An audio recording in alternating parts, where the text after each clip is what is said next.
사도신경으로 신앙고백 드립니다. 나는 전능하신 아버지 하나님 천재 창조주를 믿습니다. 나는 그의 유일하신 아들 우리 주 예수 그리스도를 믿습니다.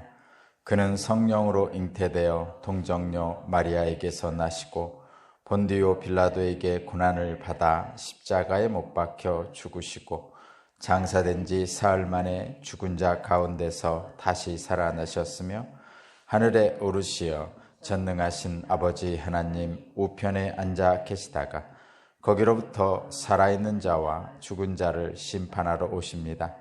나는 성령을 믿으며 거룩한 공교회와 성도의 교제와 죄를 용서받는 것과 몸의 부활과 영생을 믿습니다. 아멘. 찬송가 401장입니다. 401장.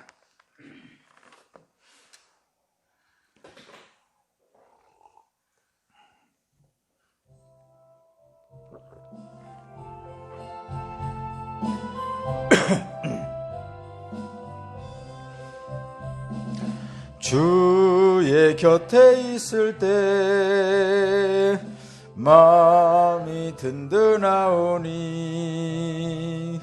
주여 내가 살 동안 인도하여 주소서. 주여 주여 나를 인도하소서. 바른 세상 살 동안 주여 인도하소서. 피난처인 예수여 세상 물결어 말 때 크신 은혜 베푸사 나를 숨겨주소서. 주여 주여 나를 인도하소서. 바른 세상 살 동안 주여 인도하소서. 세상 풍파 지난 후 영화로운 나라와 눈물 없는 곳으로 들어가게 하소서. 주여 주여 나를 인도하소서. 바른 세상 살 동안 주여 인도하소서.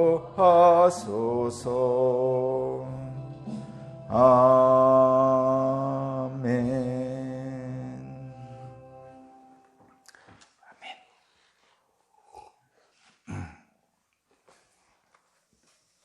오늘 주신 하나님 말씀은 에레미야 51장 54절에서 64절까지 말씀입니다. 에레미야 51장 54절에서 64절까지 말씀을 제가 봉독하겠습니다. 바벨론에서 울부짖는 소리가 들려온다. 바벨로니아 사람들의 땅에서 파멸을 탄식하는 통곡이 들려온다. 참으로 주님께서 바벨론을 파괴하시고 그들의 떠드는 소리를 사라지게 하신다. 그 대적이 거센 파도처럼 밀려와서 요란한 소리를 내면서 공격한다. 바벨론을 파괴하는 자가 바벨론으로 쳐들어오니 바벨론의 용사들이 사로잡히고 그들의 활이 꺾인다. 주님은 보응하신 하나님이시니 반드시 보복하실 것이다. 내가 바벨로니아의 고관들과 지혜 있는 자들과 총독과 지방 장관들과 용사들까지 술에 취하게 하여 그들을 영영 깨어날 수 없는 잠에 빠지게 하겠다. 나의 이름은 만군의 주다. 나는 왕이다. 이것은 내가 하는 말이다. 나 만군의 주가 말한다. 바벨론 도성의 두꺼운 성벽도 완전히 허물어지고 그 높은 성문들도 불에 타 없어질 것이다. 이렇게 문민족의 수고가 헛된 일이 되고 문나라의 노고가 잿더미가 되어 모두 지칠 것이다. 이것은 마세아의 손자여 네리아의 아들인 스라야가 유다왕 스드기야 제4년에 왕과 함께 바벨로니아로 갈 때에 예언자 예레미야가 스라야에게 명령한 말이다.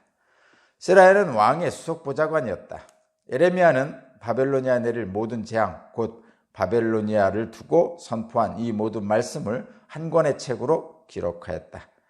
그리고 예레미야가 스라야에게 말하였다. 수석 보좌관께서 바벨론 도성으로 가거든 이 말씀을 반드시 다 읽고 주님께서 친히 이곳을 두고 말씀하시기를 이곳에는 아무것도 살 수 없도록 멸망시켜서 사람도 짐승도 살 수 없는 영원한 폐허로 만들겠다고 하셨습니다. 하고 기도하십시오. 수석 보좌관께서 이 책을 다 읽은 다음에는 책에 돌을 하나 매달아서 유프라테스 강물에 던지십시오. 그런 다음에 주님께서 이곳에 내리는 재앙 때문에 바벨로니아도 이렇게 가라앉아 다시는 떠오르지 못하고 쇠퇴할 것이다 하고 말하십시오. 여기까지가 예레미야의 말이다. 아멘.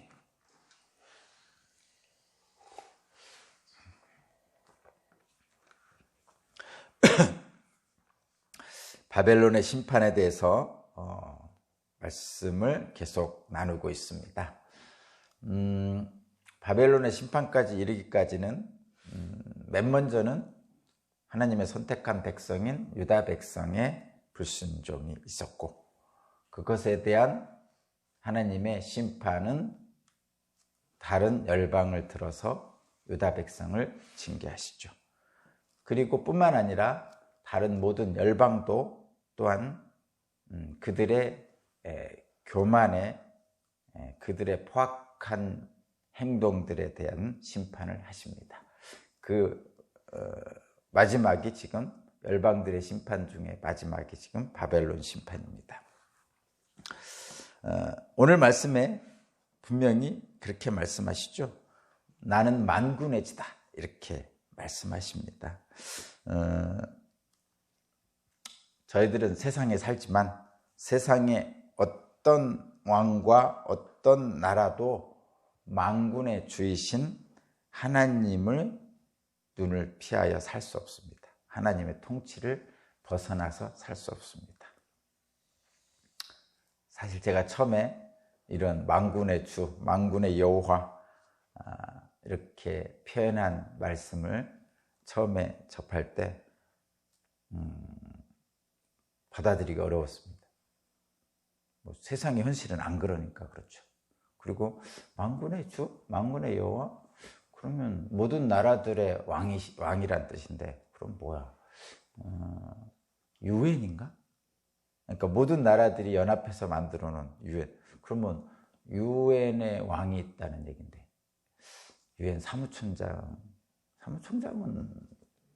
그렇게 생각보다 힘이 없는데, 이런 생각을 하게 되는 거죠. 그러면 세계 모든 연합된 나라들의 왕이 있다는 얘기거든요. 그건 이제 세상적으로 생각하면 그렇다는 얘기입니다. 근데 만군의 왕, 만군의 여호와, 만군의 주, 만약에 그런 세상적인 왕이 있다면 그 왕은 대단하겠죠. 그렇죠. 근데 하나님은 세상의 왕, 우리가 생각하는 세상의 왕이 아니고 하나님 나라와 이 세상 모두를 창조하신 분이죠. 그래서 창조주로서의 왕입니다. 그래서 하나님이 창조주로서 왕이기 때문에 하나님이 질서를 부여하신 거죠. 질서. 하나님의 창조 질서. 말하자면 물이 위에서 아래로 떨어지잖아요. 흐르고, 위에서 아래로 흐르고. 그죠? 시간이 봄, 여름, 가을, 겨울 이렇게 순서대로 가고 거꾸로 가지 않잖아요. 가을,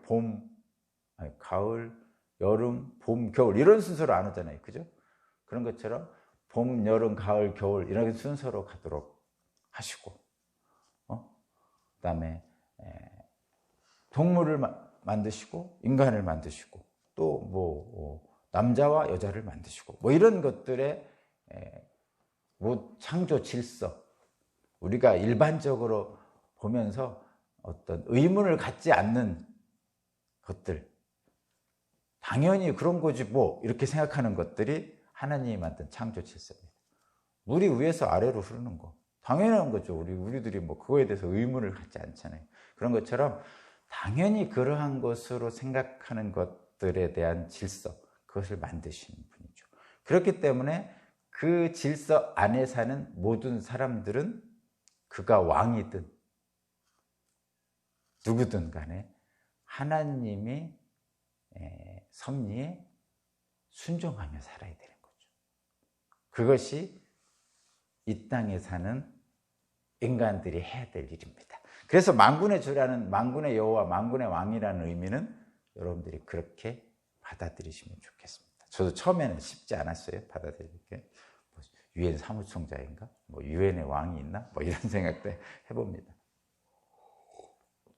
왜 이게 중요하냐면 사람들은 늘 세상의 왕을 생각하잖아요. 그래서 예수님이 처음에 예루살렘에 왔을 때 사람들은 세상의 메시아를 원했잖아요. 그래서 힘 있는 세상의 권력을 가진 정치적 메시아를 원해가지고 로마의 지배를 받고 있었으니까 정치적 메시아로 로마로부터 독립하는, 그래가지고 군사를 일으켜서 막 로마로부터 독립하고, 그래서 왕이 돼주기를 이렇게 사람들이 메시아를 기다렸단 말이에요. 정치적 메시아. 근데 하나님은 그런 정치적 메시아, 예수님은 정치적 메시아가 아니고 모든 인류를 구원하는 메시아였죠. 사실 그 당시에 예루살렘을 로마로부터 정치적으로 독립시키는 정치적 메시아였으면 지금 저와 여러분들이 예수님을 지금 경배하며 예배하지 않고 있겠죠. 그렇죠? 응? 그렇죠? 그런 겁니다. 우리가 뭐 전 세계를 정복했던 징기스칸을 지금 예배하고 있지 않잖아요.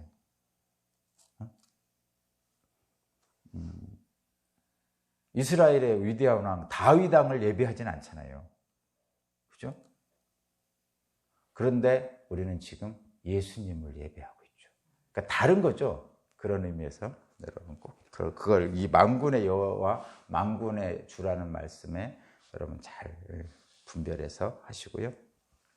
제가 제목을 얘기 안 했네. 오늘 말씀의 제목은 이 세상은 기울어진 운동장입니다 라는 제목이에요. 그러면 이 기울어진 운동장에서 어떻게 살아야 됩니까? 하나님 말씀을 붙들어서 중심을 잡아야 됩니다. 결론 이겁니다. 자, 54절하고 58절은 바벨론의 멸망에 대해서 만군의 주께서 행하시는 일들에 대한 말씀이고, 그 다음에 59절에서 64절은 심판의 예언에 대해서 예레미야가 시드기야와 함께 간 스라야에게 책을 줘서 예언한 심판의 예언에 대한 책을 줘서 그대로 행하게 하는 그런 겁니다. 말하자면 그 시드기야가 이제 바벨론 포로로 끌려갈 때 왕의 그 보좌관이 스라야라는 사람이 있었는데 그 사람에게 예레미야가 하나님의 심판의 예언을 적은 책을 스라야에게 줍니다. 그리고 그가 이제 바벨론 포로로 끌려가서 거기에 살 거 아니에요. 그때 거기 강가에 살았으니까 그 책을 읽고 기도하고 그리고 그것을 그 강 속에 넣어라 이렇게 말하는 거죠.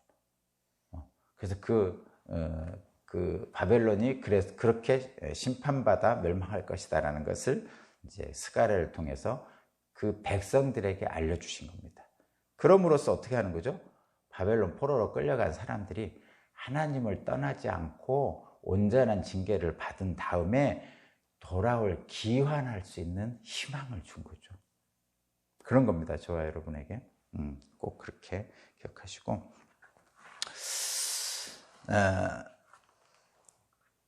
오늘 말씀이 기울어진 운동장이라고 하는데 제가 이제 가끔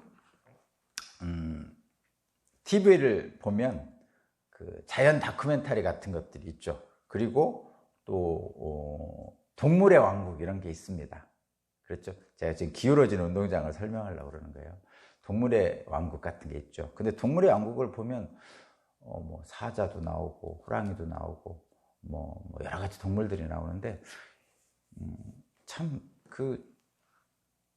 그 먹이사슬이라는 게 있잖아요. 일단 뭐 식물을 먹는 뭐 사슴, 뭐 사슴을 먹는 뭐 늑대나 뭐 하이에나 또는 뭐 사자, 표범 이런 것도 있죠. 그 맨 정점에 동물의 왕국의 정점에는 사자가 있고 그다음에 사자보다 더 큰 포식자가 인간이죠.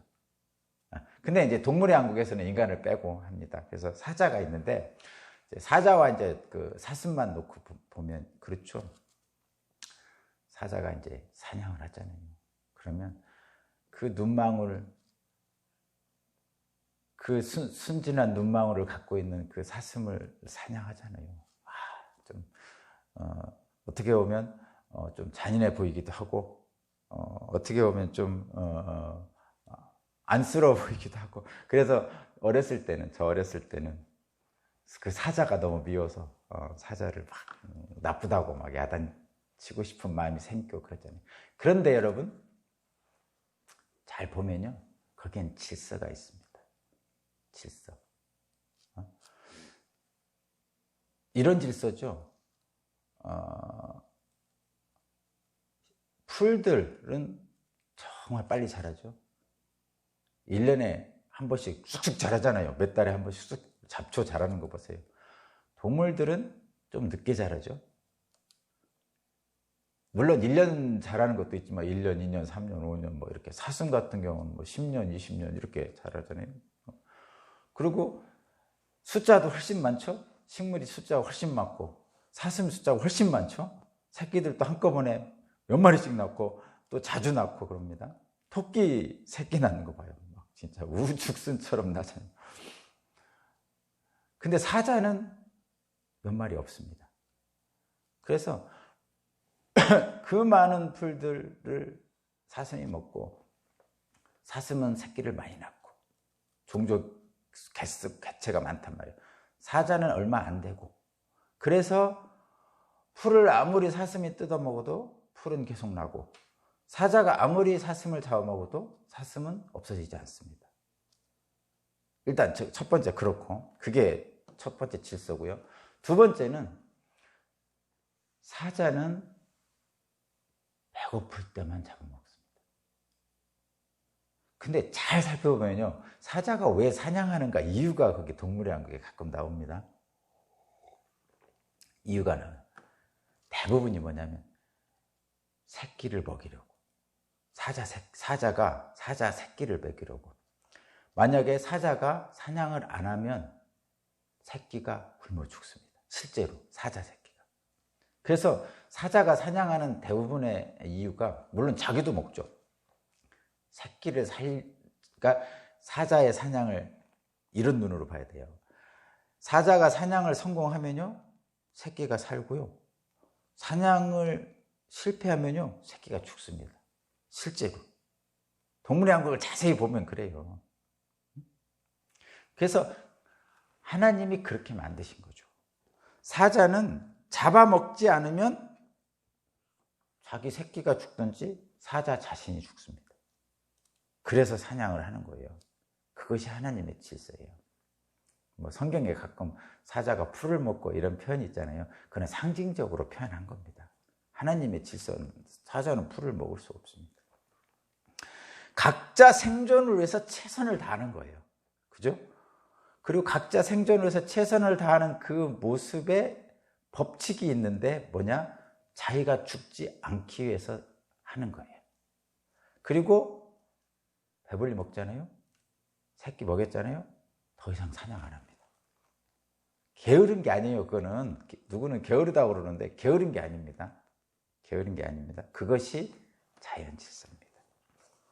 그게 하나님이 만들어 놓은 질서예요. 위에서 물이 밑으로 흐르는 것과 마찬가지예요. 마찬가지 질서입니다. 그래서 세상이 유지되는 거예요. 동물의 세계도 유지되는 겁니다. 그렇죠? 그런데 인간은 그렇지 않죠. 인간은 배고픔을 해결하기 위해서 먹는 것만은 아닙니다. 그 이상의 욕심을 채우기 위해서 합니다. 심지어는 쓸데없는 욕심까지 채우기 위해서 사냥을 하죠. 재미로 죽입니다. 배불리 먹고 남아도 다른 사람에게 안 주죠. 저와 여러분도 그렇잖아요. 배불리 먹고 나오면 다른 사람에게 줍니까? 안 주죠. 창고에 넣어놓죠. 일반적으로. 대비해야 되죠. 없을 때를 저축한다 이런 말이에요. 남은 것은 썩게 할 망정 남에게 선뜻 안 줍니다. 남은 것이 썩을 망정 남에게 선뜻 안 줍니다. 그것이 인간이죠. 그런데 그러한 인간의 모습은 동물의 왕국에 나오는 어떤 생존을 위한 행위가 아니죠. 생존을 넘어 어떤 욕망이죠. 욕심. 이러한 인간의 욕망은 사실은 하나님의 창조 질서에는 없습니다. 실제로는. 그렇죠? 이러한 인간의 욕심과 제약은 자연과 사회에 만들어 놓은 하나님의 질서를 깨트려요. 그것을 균형을 깨뜨린다고 그랬죠. 하나님이 만든 질서의 균형을 깨뜨려. 그리고 불균형하게 만듭니다. 그래서 인간들은 늘 갈등에 휩싸여요. 사실 사자하고 사슴이 갈등하는 것은 배고플 때뿐입니다. 사자가 사슴을 쫓아다니는 것은 잠깐이라니까요. 나머지는 다 같이 놀고 있어요. 잘 보면 오랫동안 놀고 있고요. 사자가 배고플 때 그때만 도망가고 잡으러 가고 그럽니다. 대부분은 평안하게 쉽니다. 그런데 인간은 늘 갈등에 있어서 다투죠. 늘 다툽니다. 그것은 인간의 욕심에 지배당하고 있기 때문이죠. 어떻게 보면 그것을 사탄에 지배당한다 이렇게 표현하죠. 사실 근데 이것은 인간들이 굉장히 지혜롭다고 자기들은 똑똑하다고 교만하게 말하는데 어리석은 겁니다. 근데 이 어리석음의 근원이 뭐냐? 그게 기울어지는 운동장을 얘기하는 거예요. 하나님을 떠난 타락한 인간은 이 땅으로 우리가 내려왔잖아요. 에덴에서. 하나님을 떠난 타락한 인간은 하나님에 대한 신뢰가 없기 때문에 자꾸 사탄의 속임수에 따르게 됩니다.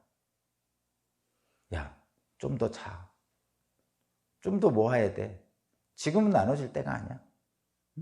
야, 내 코가 썩지 않네. 누구를 살펴? 가난한 자는 나라도 못 구해. 네가 왜 그래? 뭐 이런 하여튼 자기 욕심을 채울 수 있는 일들을 사탄이 자꾸 속삭이죠. 그것에 빠지게 됩니다. 보통 우리가 이런 얘기를 하죠. 유리천장이란 말을 해요. 유리천장은 차별한다는 의미예요. 그러니까 여자들이 직장을 잡았는데 같이 입사한 동기 남자들보다 진급이 느려요. 뭐 부장 진급이나 뭐 이런 거 할 때 남자를 먼저 진급시키고 여자는 진급 안 시키죠. 그리고 당장 우리 시골에서도 일꾼들 남자들 하루 일당이 훨씬 많죠. 여자들 일당보다. 물론 남자들이 힘이 세서 그 어려운 일을 하고 이럴 때는 좀 다르지만 그렇지 않을 때도 달라요. 그렇죠? 그러니까 유리천장이라고 해서 이렇게 올라가고 있는데 남자들은 천장이 없어서 그냥 올라가는 승진하는데 여자들은 가다 보면 턱 걸린단 말이죠. 과장 승진, 부장 승진 때 남자들보다 여자들이 진급을 못합니다. 교회도 그렇죠. 장로님 피택 될 때 여자 장로님들보다 남자 장로님이 우선입니다. 요즘은 많이 없어졌어요. 많이 개선됐습니다. 그런 유리천장이 많이 개선됐는데 어쨌든 그 남녀차별 또는 인종차별 우리나라도 그렇죠. 우리나라로 기화를 했는데 동남아 사람이 국회의원 되는 게 너무 힘들죠. 우리나라로 국적을 옮긴 사람이 기화했는데 동남아 사람이 국회의원 되는 게 너무 힘들죠. 미국도 마찬가지예요. 미국도 백인 말고 흑인이나 쪽 우리들 같은 사람들은 가서 출세하기가 너무 힘듭니다.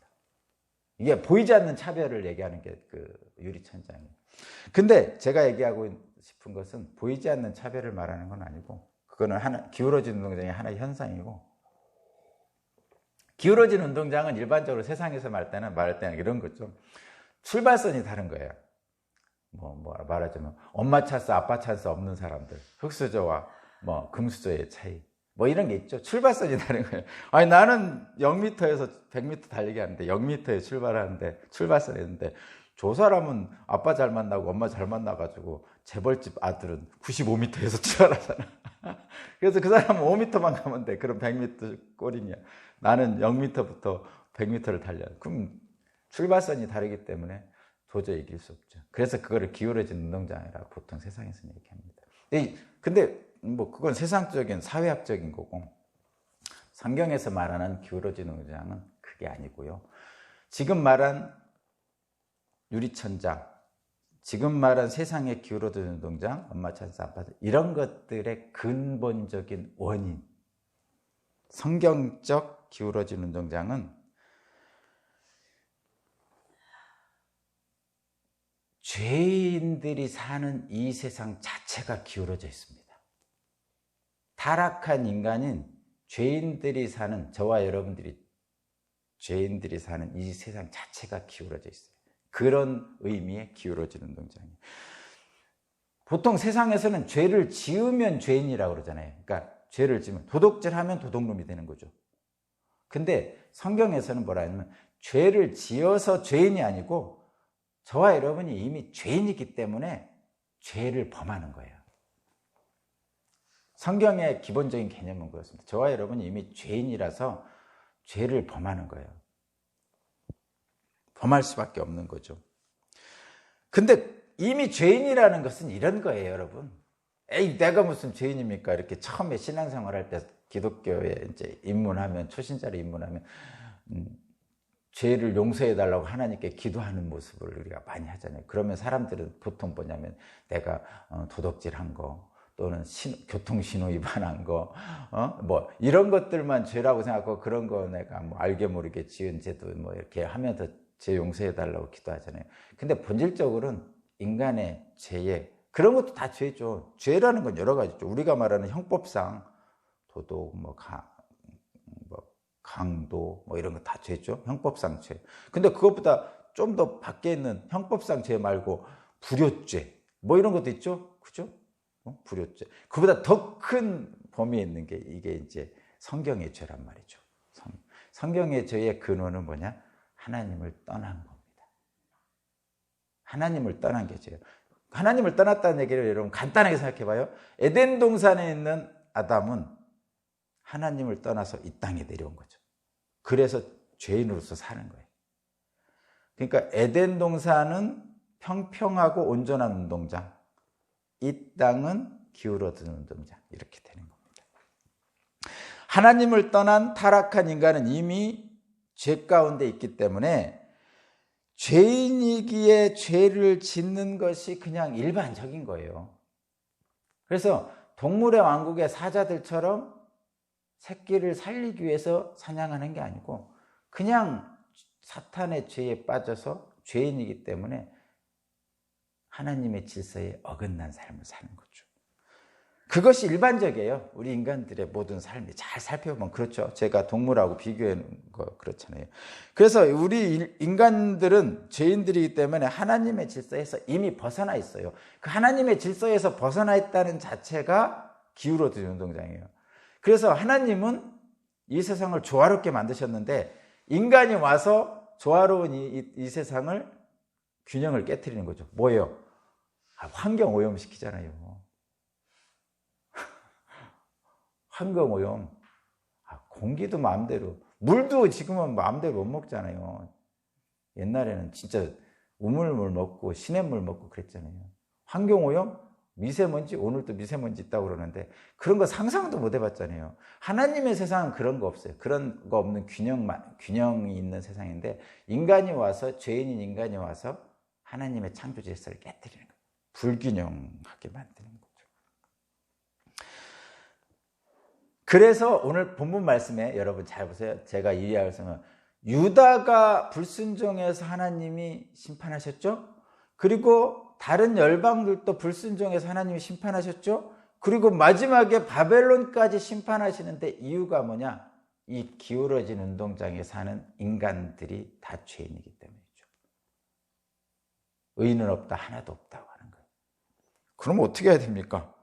이 기울어진 운동장에 사는 인간의 이 탐욕을 어떻게 해야 됩니까?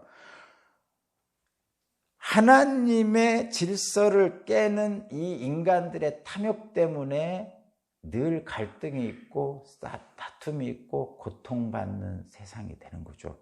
그럼 어떻게 해야 됩니까? 제가 처음에 해결책을 말씀드렸죠. 세상은 기울어진 운동장입니다. 해결책은 말씀을 붙들어서 균형을 잡아야 됩니다. 기울어진 운동장에서는 균형을 잡아야 될 거 아니에요. 그죠? 어떻게 하면 됩니까? 바벨론의 멸망을 통해 하나님이 주신 교훈이 뭡니까? 이 열방에 대한 심판, 특히 바벨론의 멸망에 대한 것을 통해서 우리에게 주는 교훈이 뭡니까? 재물과 권력을 쫓다가 방종과 교만으로 멸망하는 허무한 인생이 되지 말라는 거죠. 지금 잘 보면요, 유다의 심판, 다른 모든 애굽의 심판, 열방의 심판, 바벨론의 심판요, 다 재물과 권력을 쫓다가 방종하고 교만해서 하나님의 심판을 받는 허무한 인생들을 보여주고 있는 거죠, 전체적으로. 그렇게 되지 말라고 지금 이 바벨론의 심판을 통해서 교훈을 하시는 거예요. 이 기울어진 운동장에서 이 죄인이 사는 저와 여러분들이 하나님을 떠난 타락한 인간인 이 죄인이 사는 이 세상 자체가 기울어졌는데, 이 기울어진 운동장에서 균형을 잡아가며 살아야 되는 게 저와 여러분들의 지금 주어진 현실이에요. 어떻게 균형을 잡을 수 있습니까? 왜 그 줄타기 하는 사람들이 뭐 이거 큰 봉을 잡고 균형을 잡잖아요. 우리는 무엇을 잡아야 되죠? 하나님의 말씀을 잡는 거예요. 균형을 안 잡으면 이 기울어진 운동장에서 굴러 떨어지죠. 그 줄에서 떨어지는 겁니다. 굴러 떨어지는데 그 밑은 뭐냐? 성경에서 말하는 지옥이죠. 어떤 지옥이에요? 악이 다툼하는 거죠. 여러분 영화에서 보면 서로 죽고 죽이고 막 싸우는 것도 있잖아요. 뭐 복마전이라고 표현하죠. 그런 표현. 그런 데서 기울어진 운동장에서 균형 잡기를 하고 살려면 어떻게 하냐? 하나님의 말씀을 붙들면 균형 잡아 살 수 있습니다. 사실은 인생이 항해다, 뭐 그렇게 표현하는데, 하나님 말씀을 붙들고 균형 잡으며 사는 인생이 저와 여러분들에게 주어진 인생입니다. 근데 굴러 떨어지지 않을 수 있는 하나님의 말씀을 우리에게 주셨어요. 그리고 그 균형 잡고 사신 분의 되게 어려울 것 같아요. 균형 잡는 게. 기울어진 운동이니까. 실제를 보여주셨어요. 누가? 예수님이. 실제를 보여주셨고, 그리고 그 말씀에 따라 사는 사람들의 아름다운 인생도 많이 보여주셨어요. 성경에서, 그리고 역사적으로. 저와 여러분도 그렇게 살 수 있습니다. 하나님의 말씀을 붙들고, 비록 기울어진 운동장에 사는 저와 여러분들이지만 하나님의 말씀을 붙들고 아름답고 복된 삶을 살기를 바랍니다. 기도드리겠습니다. 물질과 권력을 쫓다가 방종하여 몰락하는 인생이 되지 않기를 원합니다. 주님께서 주신 말씀을 붙들고 균형을 잘 잡아서 하나님이 주신 아름다운 하느님 나라가 우리 각자의 삶에 이루어지는 놀라운 축복 허락하여 주옵소서. 감사드리며 예수 그리스도 이름으로 기도합니다. 아멘. 주님 감사합니다. 네, 찬송가 401장 찬양